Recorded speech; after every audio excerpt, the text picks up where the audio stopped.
छापा है कि पूरे देश के अंदर, और हम देवभूमि के लोगों के लिए हंसा धनाई बेलवंती चौहान, जिन माता बहनों ने इस राज्य के लिए अपने प्राणों की आहुति दी है, ये उनका भी अपमान है। उनकी आत्मा को भी पीड़ित करने की कोशिश की गई है। क्या आज हमारे देश के अंदर हमारा सिर शर्म से झुक रहा है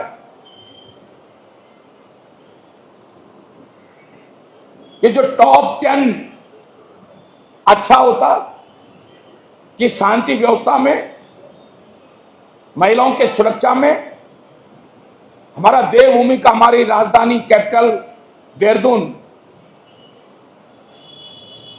पूरे हिंदुस्तान के लोग, दुनिया के लोग अपने बच्चों को पढ़ाने के लिए देहरादून इसलिए भेजते हैं कि देहरादून में शांति है, हमारी बच्चियां सुरक्षित रहेंगी, बच्चे सुरक्षित रहेंगे, इसलिए देहरादून भेजते हैं। लेकिन आज दुर्भाग्य है कि महिला अपराध में देश के अंदर देहरादून का नंबर, जब पहला नंबर है क्राइम में, महिला उत्पीड़न में, तो इससे हमारा सिर शर्म से झुक रहा है। और हर उत्तराखंडी का, जनरल बिपिन रावत से लेकर जनरल जोशी से लेकर रॉ के चीफ भट्ट से लेकर दसमाना से लेकर, जिन्होंने इस देश की सुरक्षा के लिए अपने प्राणों की आहुति दी है, जगत सिंह गढ़वाली से लेकर, चंद्र सिंह गढ़वाली से लेकर, टीली रौतेला से लेकर, जिनके कारण आज ये उत्तराखंड पराक्रमों की धरती है, वीर सपूतों की धरती है, उन सब का सिर हमने शर्म से झुका दिया और सरकार को नैतिकता के आधार पर इस्तीफा देना चाहिए। ये सरकार प्रदेश के मुख्यालय में जब कानून व्यवस्था को ध्वस्त हो गई है, और दुर्भाग्य से मैंने पहले भी कहा था, अपराध करने वाले ज्यादातर लोगों के मामले में, चाहे अंकिता की हत्या हुई हो, चाहे जितेंद्र की हत्या या आत्महत्या हुई हो, चाहे लाल कुआं की घटना हो, चंपावत की हो, अल्मोड़ा की हो, आईएसबीटी की हो, ज्यादातर मामलों में भारतीय जनता पार्टी के नेता या प्रमुख कार्यकर्ता इस अपराधों में संलिप्त है। यह हम सबके लिए शर्म की बात है। दूसरा जो विषय मैं आज आपके बीच में रखना चाहता हूं कि जब मैं श्रम मंत्री था तो मेरे पास एक महाशय आए, उन्होंने कहा, साहब हम प्रधानमंत्री आवास योजना के तहत 2000 फ्लैट चालान गांव सहस्तारा रोड पे बना रहे हैं, और जो बिल्डिंग को स्वीकृत करने के लिए लेबर सेस होता है, हम एक साथ नहीं दे सकते हैं, इसको किस्तों में कर दो। मैंने ये सोचकर कि गरीबों के लिए, बेघर लोगों के लिए, झुग्गी झोपड़ियों में रहने वाले लोगों के लिए, जो नदी के किनारे असुरक्षित है, उनके लिए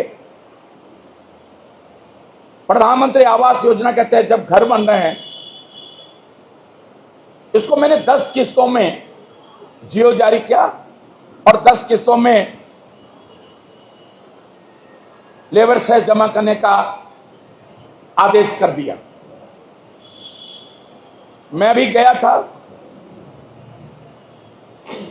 और मैंने देखा है 2000 फ्लैट बनने थे चालन गांव में, सहस्तारा रोड पर देहरादून में। मैंने देखा कि इतने साल हो गए, वहां एमडीडीए से नक्शा पास है, मेरे पास पूरी एमडीडे से 2000 फ्लैट का नक्शा पास है, लेकिन जब मैं वहां मौके पे गया तो मैंने देखा कि वहां फ्लैट बनने के बजाय वहां कोठियां बन रही हैं और उस भूमि को खुर्द-बुर्द कर दिया गया है। ये 1 करोड़ 2 करोड़ का घोटाला नहीं है, ये कई सौ करोड़ का घोटाला है, लगभग 400-500 करोड़ का घोटाला है। क्या आपने प्रधानमंत्री आवास योजना के तहत उत्तरा आवास नाम की कंपनी ने यह योजना स्वीकृत कराई थी और आज यह निश्चित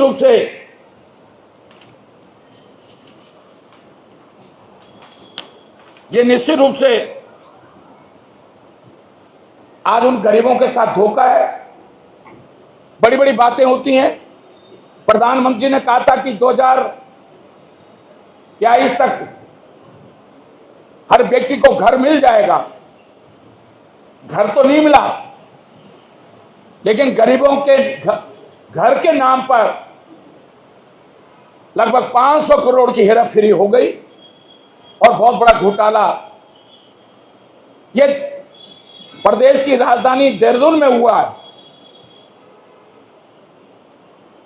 एक विषय जो मैं और आपके बीच में रखना चाहता हूं,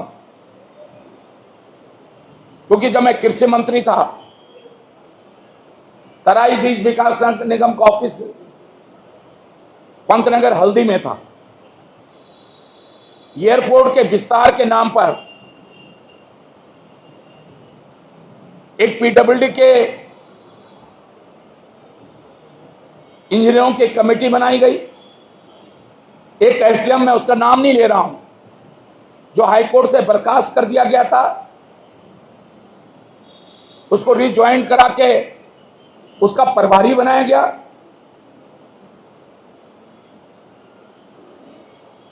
और एक उधम सिंह नगर के एक विधायक के बहनोई को कंपनी को,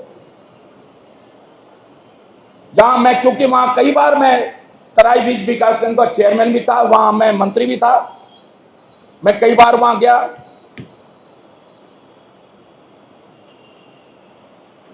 जो लगभग 200-250 करोड़ की संपत्ति थी, जमीनें, मशीनें,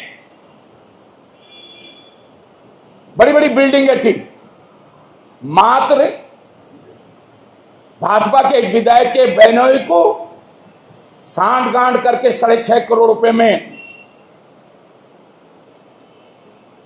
इस पूरे उसको नीलाम कर दिया गया। और बाजपुर में सबसे बड़ी बात कि बाजपुर में एयरपोर्ट नहीं बन रहा है। इस नाम पर, इस घोटाले के नाम पर बाजपुर और एक दूसरी जगह भी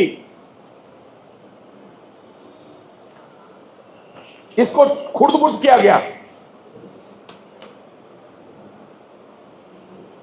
यह एक बहुत बड़ा घोटाला है। वहां के कई कार्यकर्ताओं ने, कुछ सामाजिक कार्यकर्ताओं ने इस मामले को उठाया, लेकिन इस मामले पर जिस तरह इस घोटाले को पे जो आक्रमण होना चाहिए था, उस रूप में यह नहीं हो पाया। और इसलिए मैंने आज आप सबके बीच में, और हम इस लड़ाई को केवल यहीं तक सीमित नहीं रखेंगे, चाहे 2000 घरों को प्रधानमंत्री आवास योजना को, या हल्दी मंडी के ये जो घोटाला है, ये दोनों ही बहुत बड़े घोटाले हैं। आप अगर नजदीक से इसके कागजों को देखेंगे तो आपको खुद पे खुद लग जाएगा कि किस तरह हेराफेरी ये सरकार कर रही है।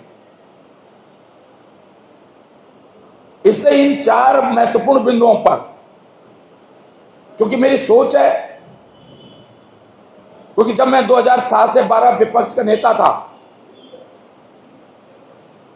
एक विपक्ष के कार्यकर्ता होने के नाते, विपक्ष के पार्टी के सदस्य होने के नाते यह हमारी जिम्मेदारी है। जितनी सरकार की जिम्मेदारी है प्रदेश के लोकतंत्र को बचाने के लिए, जितनी सरकार की जिम्मेदारी है लोगों के भला करने के लिए, उनके लिए अच्छे कार्यक्रम चलाने के लिए, उससे कई अधिक जिम्मेदारी हमारी है कि अगर सरकार कहीं गलत करती है तो सरकार को गलत न करने दें। इसके लिए सड़क से लेकर सदन तक हमारी जिम्मेदारी, हम लड़ाई लड़ेंगे। इसलिए मैंने इन 4 बिंदुओं पर आपके सामने अपनी बात रखी है। इसको लेकर हम आगे कार्यक्रम करेंगे। महिला उत्पीड़न के लेकर हम कार्यक्रम करेंगे, वो हम आपको बता देंगे कि किस दिन कार्यक्रम करेंगे। लेकिन इन जो मुद्दे हमने आज आपके बीच में रखे हैं, इन सारे मुद्दों को लेकर कांग्रेस लड़ाई लड़ेगी, सड़क और सदन दोनों तरफ लड़ाई लड़ेगी। बहुत बहुत धन्यवाद। थैंक यू, धन्यवाद बहुत बहुत।